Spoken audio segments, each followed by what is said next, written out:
My method to orgasms, well, if I was to masturbate, pillows all the way, and just getting on top and making sure that I get that clitoris stimulation. However, if I'm with a partner, I find that usually I have to be on top, and that's when I get the best of the best. The best orgasm period that I've had was my then boyfriend. He was like laying down on the bed and I was sitting on him, reverse cowgirl type, if you will.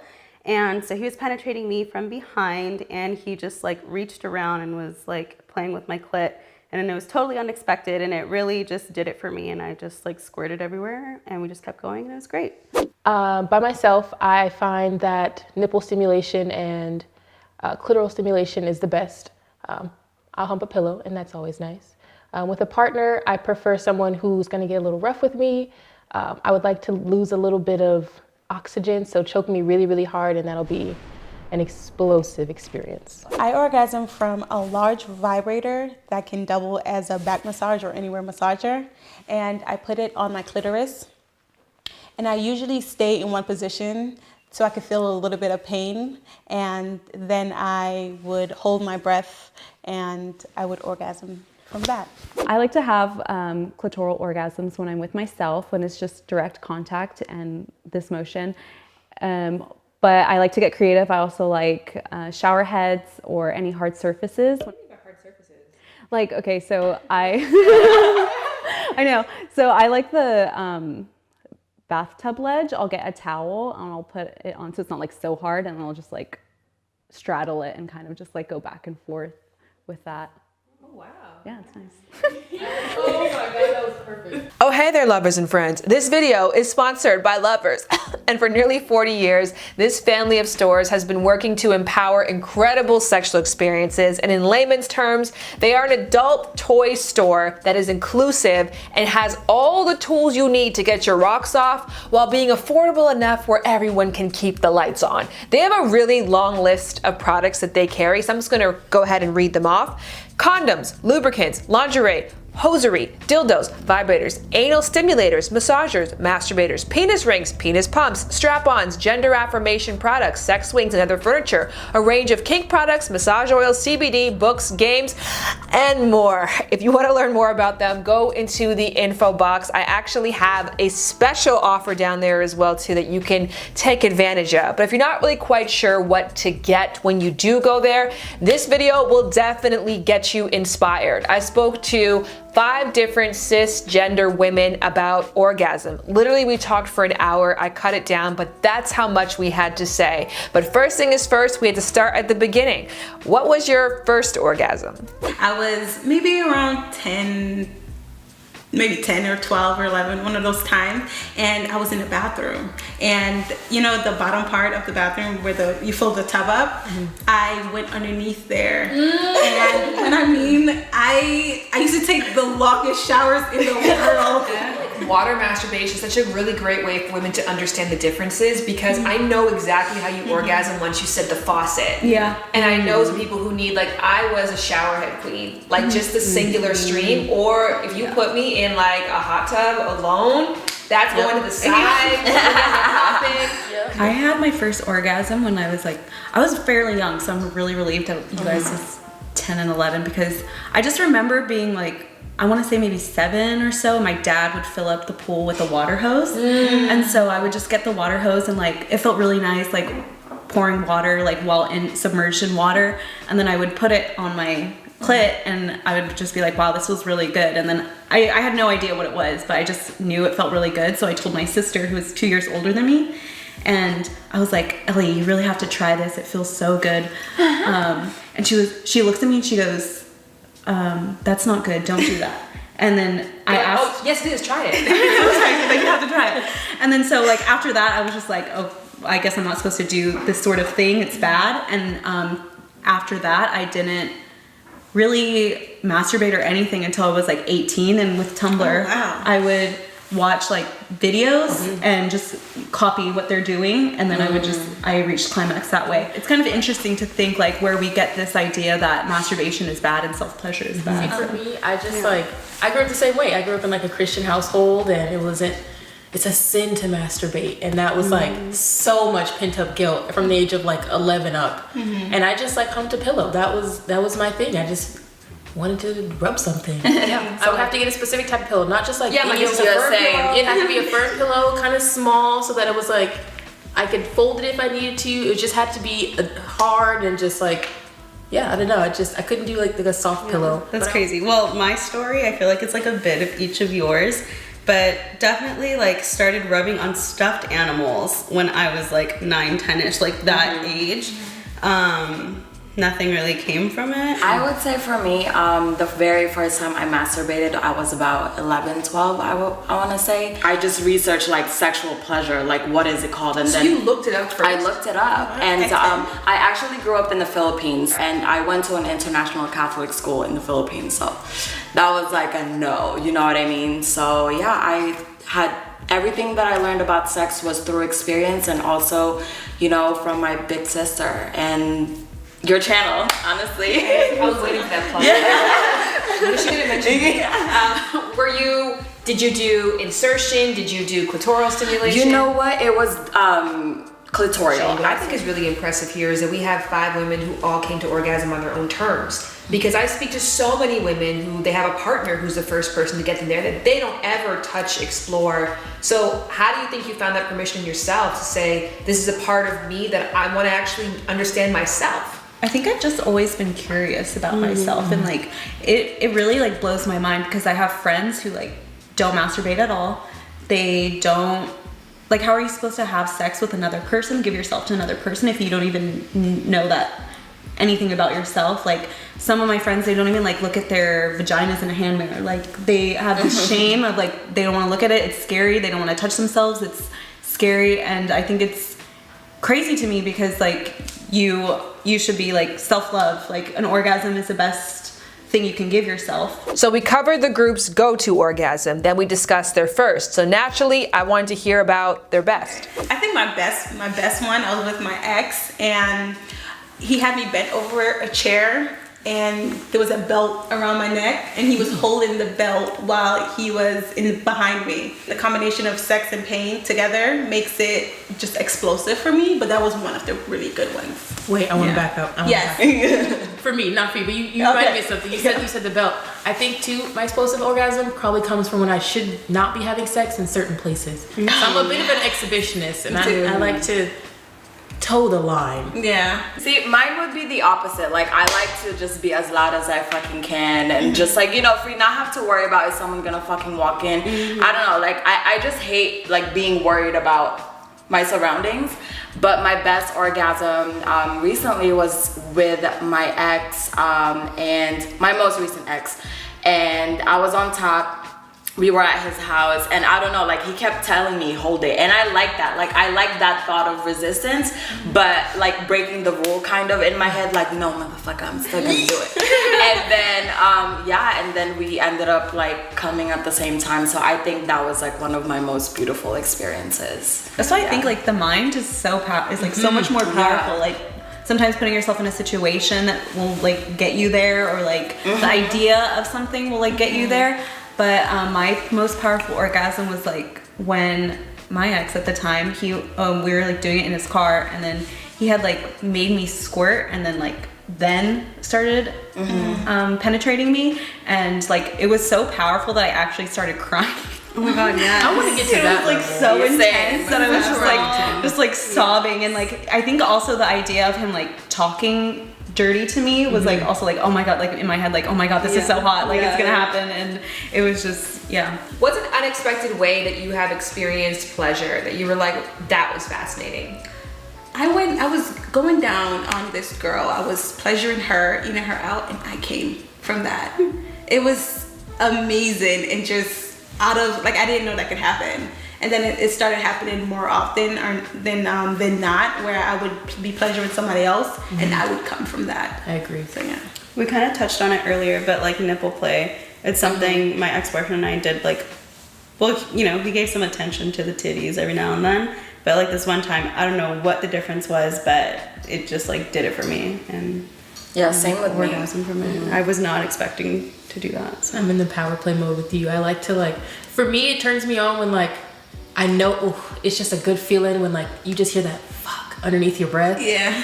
I just love the power thing of like, I just made you feel like that. I'm sucking your dick and your soul belongs to me. Orgasm is defined as a climax of sexual excitement that is characterized by pleasure. I personally describe it as a series of rapid contractions that result in involuntary bodily functions followed by a wave of euphoria. Now, I've heard a lot of different definitions and I've heard a lot of different ways people can get to that so-called wave of euphoria. And so I asked the group, what are some unique ways that they have found themselves in orgasmic bliss? Orgasm with anal. Oh wait, yeah. I was thinking. Yeah. I've never tried anal ever. Okay, so it was when you first started, when you first do it. I used a lot of coconut oil. I prepared. Well, I didn't do the little hose thingy that people do, but nothing happened. Nothing happened afterwards. But I did use a lot of coconut oil. Thing was still painful, but what helped was my partner would like say breathe, relax, and then before I knew it, it was in. And I've done it like 3 times. Both times I had to get like talked into it, but yeah, I was able to. Huh? What are you talking about? Okay, so when you do anal, you have to clean everything out. So you use you can use like a douche, you know those things, douche enemas, and just squeeze it in there. Or if you're doing like fisting or stuff, you want to get in there with a hose because it goes further. But if you're doing like a regular just anal, enema is fine.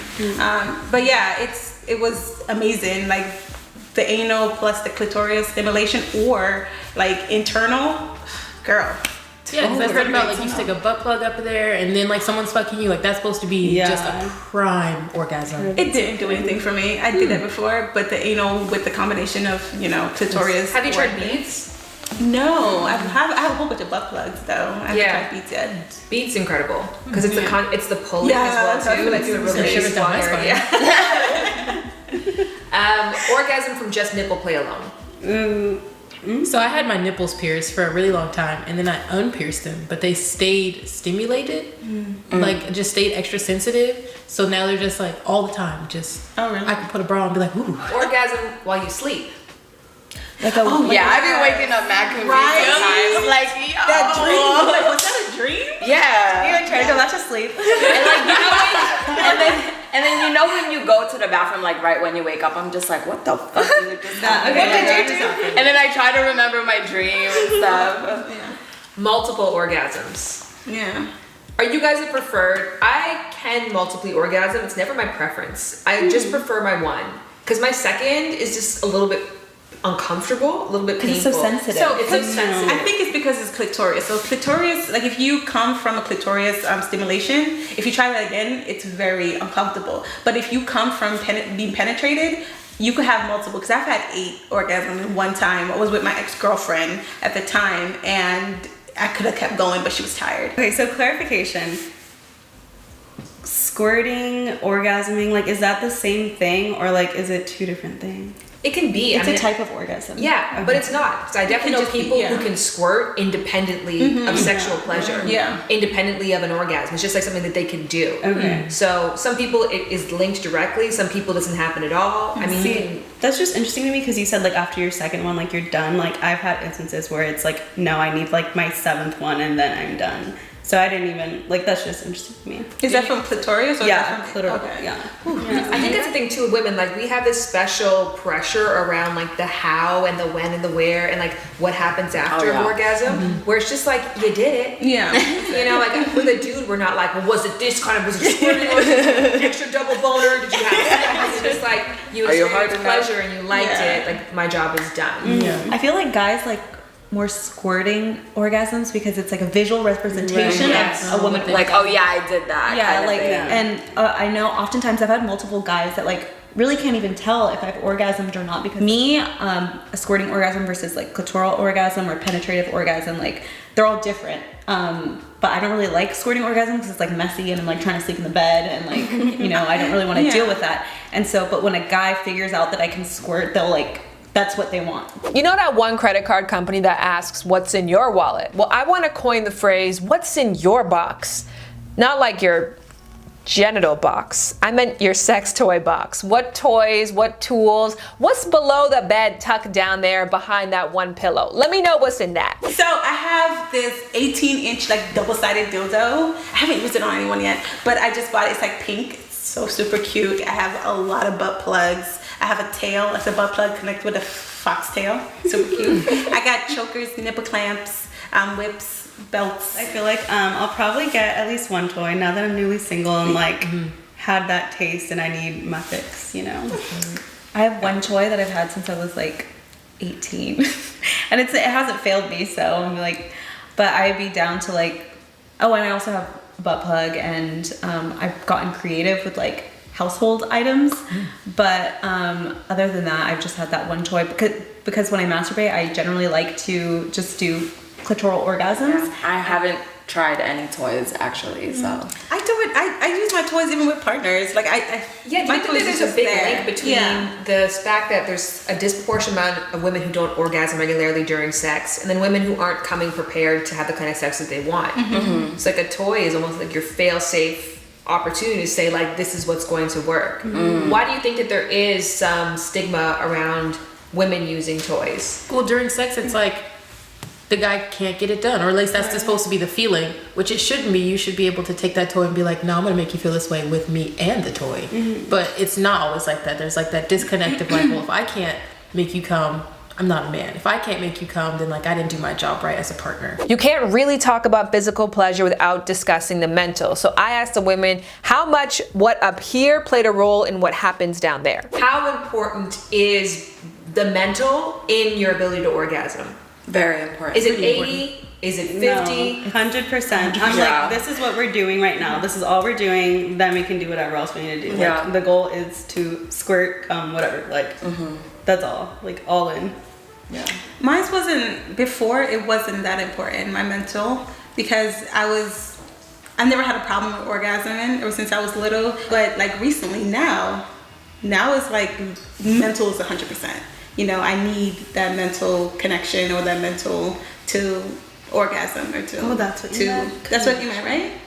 Yeah, I mean, it's kind of a mix of both. I mean, I think some people refer to mental as like being present in the moment, Yeah. not having shame associated with it, or just being relaxed. But I also find it to be a tool of shame for women, or of discouraging how they experience pleasure. Like, I've talked to so many women who are like, men have said to them, well, it's because you're not letting go, that's why you can't get there. As opposed to acknowledging that some people just don't like that shit. You know? Yeah. Do you guys think, like, since we're talking about mental, do you guys think like certain expectations we have, like let's say it's our first time, you know, sleeping with this partner, like we build certain expectations in our heads.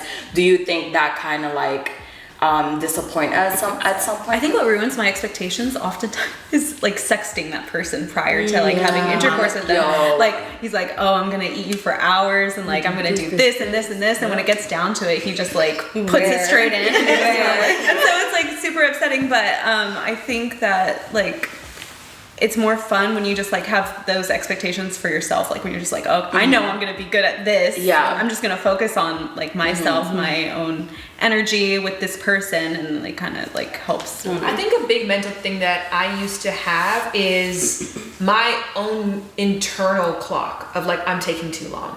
So I was to feel the guilt that I'm taking too long, or they're not getting what they want fast enough. And so I would speed up the things that I enjoy to try to like get to what they like.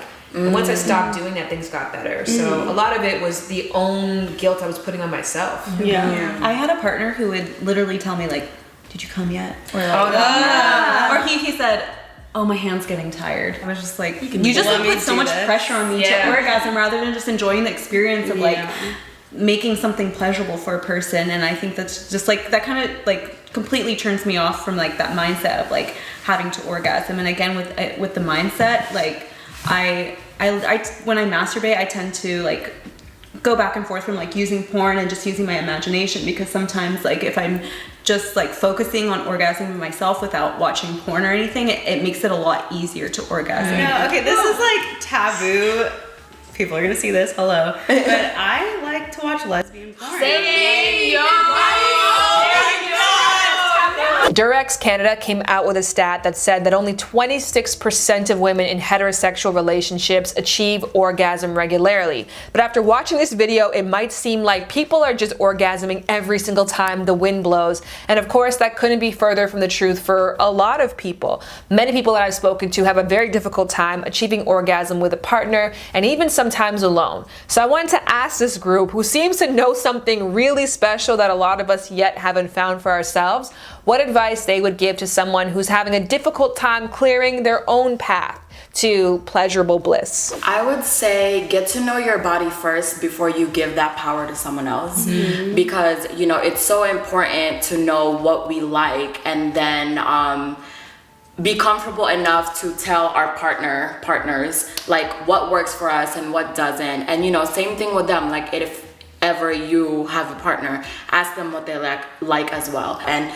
research everything. Like I research everything. So yeah. So I would say that orgasm isn't the entire goal. You know, when you're with your partner, just being with them, enjoying whatever it is you guys are doing should be the main focus, because not everyone will orgasm. You could try years. I have a friend that she's almost 30 and she's never orgasmed, you know, but she enjoys sex. She enjoys being with her partner. You know, that's not always the goal, and it may not never happen for you, but doesn't mean there's nothing wrong with you. It just may mean that's just not what your body could do at that time, and it feels good regardless if you come in or not.